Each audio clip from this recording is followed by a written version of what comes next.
about sleep. We all need it. And during times of stress or even times of bliss, sleep is never a bad thing. And actually, the more sleep you get and the more sleep your children get, the more blissful our life seems, doesn't it, Debbie? Absolutely. Sleep does make the world go round. It does. It does. And I think of all the questions that I get asked, the majority of things that come up are sleep. How do I get my child to sleep? I think that the thing is when you become a parent, you don't think, I've got to teach my child how to sleep, right? You Like, don't. it's That's one not of the, something that comes into our head.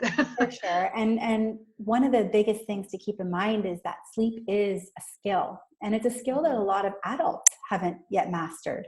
Mhm. So if we could look at sleep as a skill like walking and talking, I think it would be a lot easier for parents to work towards having better sleep for their little ones. Okay, so I think it's changing the mindset, right? We have to change our mindset that this is a skill, just like walking and talking and riding a bike. So those people that have children that automatically sleep are blessed. However, that is not the majority. So you are normal, you have a normal child. And I think what happens too is, I mean, you're dealing more with the younger kids, I'm dealing with the older kids a little bit more. And if schedules and things have not been created when they're young, then it's not like it just magically, they're like, yes, you know what? I think I'm tired.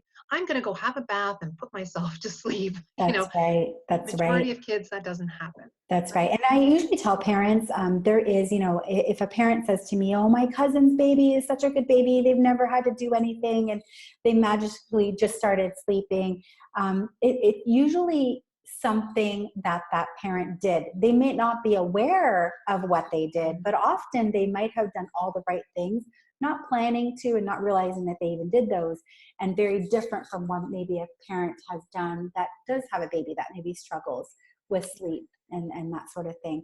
So, and you're right. One of the things is if you don't support good habits early on, like you said, you can't, if you've had a baby that you've been supporting sleep in terms of helping them, rocking them to sleep, holding them to sleep, sleeping with them all the time, it doesn't just mean that at 12 months now you're going to put them in a crib and they're going to be like, good night, and go to sleep. Often at that point, you have to do something. It's very, very rare that you can take a child who has never slept on their own and fallen asleep on their own and then just magically have them go into their bed and go to sleep.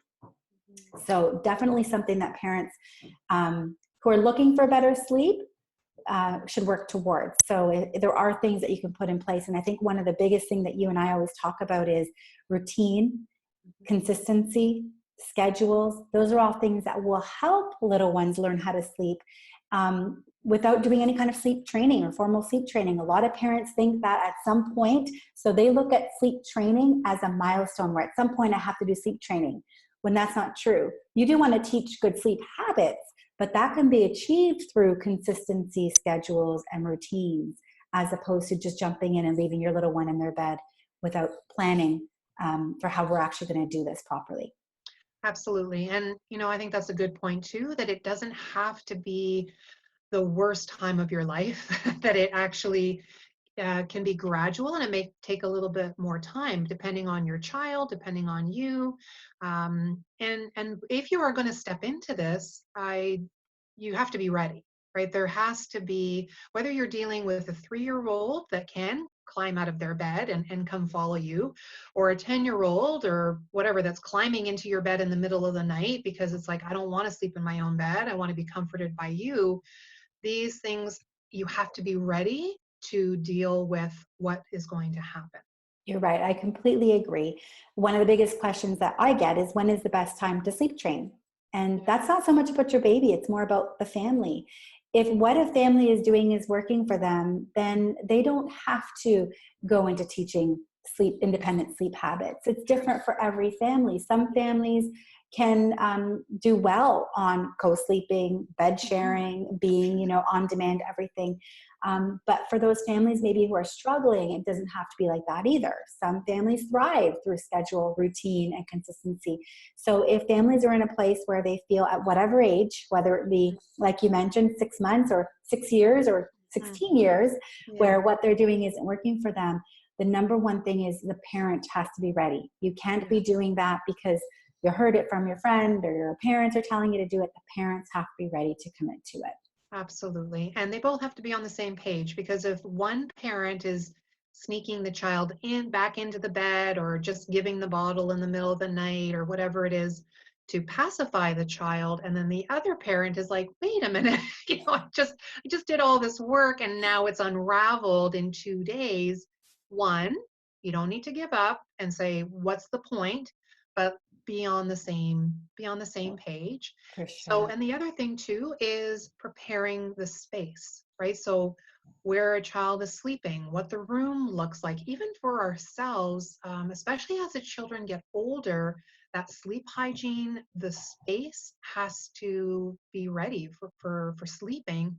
And even how often are you changing those teenager sheets, or the 3-year-old, that, like that kind of stuff needs to be in place first. So we need to be ready. We want to start with a routine and then setting up the space. So what do you suggest on setting up the space? Sure. So, to be honest with you, better sleep can be achieved and better by Mm. 70% if you build a foundation of sleep. And the first thing is the room environment. So, what room are they sleeping in? And what we would like to see is a darker room. I usually say during the daytime, if a parent is standing in the bedroom and they can see where all the furniture is, but they can't quite see shapes, colors, and patterns, that's actually ideal. That's going Mm. to increase the melatonin and help the little one be sleepier. So that's the first thing, is using your curtains, your lights to achieve that environment. For little ones, I love using things like a noise machine because it's going to allow little one to sleep with less disruption, but still allow parents and toddlers to do what they need to do in the rest of the home and not feel like they're tippy-toeing. For babies who are not moving or not rolling over, I suggest them being swaddled. It does make a huge Mm. difference.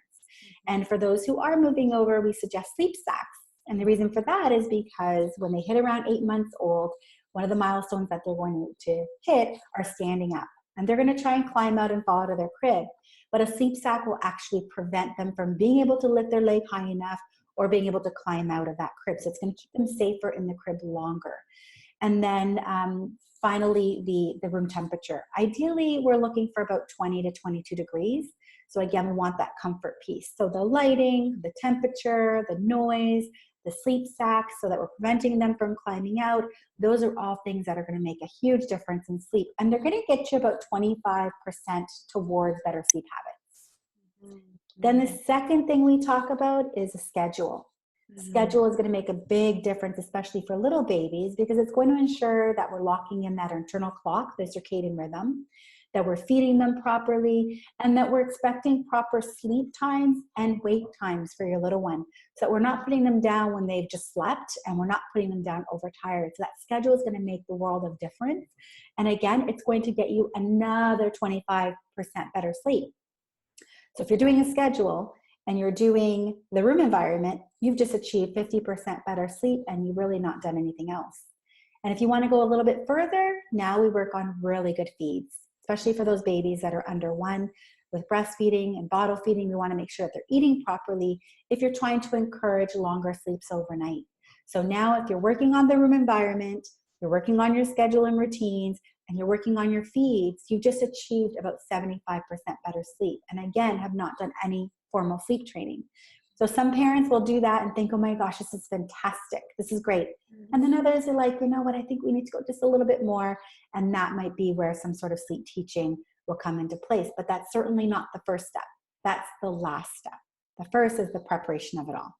And I think that is great. And that's why there's services like yours and are also services like mine, where when we kind of set it up for you and say, this is what should, quote unquote, should be working, and give it some time. This is not going to happen overnight, but we're stuck, or I'm having a really hard time because this child is screaming. I feel like, oh my goodness, I need to nurse them, I need to feed them, or I need to sleep with them until they fall asleep. So there can be parental behaviors, no judgment. It can be really hard to see your child in distress. So we want to fix sometimes or jump in. So when we're struggling or our child is just a little more difficult, right? And not every child is going to be like, oh, I get what we're doing, or wait a minute, we've done it like this for 18 months, or we've done it like this for 3 years, and now you want to change things up? I don't think so, buddy. you Yeah. know, so that's when we can come in, and you can specifically come in for sleep. And I could support as well with understanding what's behind the behavior. Is there anxiety? Is there parental stress that this is actually not the best time because I'm under a lot of stress and I can't give this the time that it needs because life is a little bit too busy right now, or I don't have 3 days that I can possibly lose sleep. You're right. Well, there's Yeah. a lot of things out there that we talk about in terms of consultants from all different Yeah. walks of life. And, there's lots of books out there and lots of literature online that you can read, but sometimes it can be overwhelming. And Yes. trying to figure out how to put it all together and make sense for you. Number one, there's a lot of second guessing happening, and then a lot of, I'm not sure if I'm doing it right. And is my family ready for this? So having a consultant really just allows you to deal with somebody who's been doing this for a long time, Yeah. that can lay out the whole plan for you. And then the biggest thing is support you. So if you do have questions and you have doubts, you do have someone to reach out to. So whether you're potty training, sleep teaching, even if you just need to have some more tools in your parenting toolbox, whatever that might look like, we're here to support parents when they feel like they need it. Unbelievable. I think that's a great point. Is sometimes we do need a little more support, and that can look very different. You've got some downloadable or you've got workshops and things like that online. You've got one-on-one consultations, and I've got the similar type of thing. So I think it's just finding the right connection and finding the right way to get that information. So I think this is a Absolutely. great start for a lot of families, and I hope that this was helpful for them. I agree. I hope so too. And, at the end of the day, you and I both do the same type of work. We just want to support families in their journey through parenting.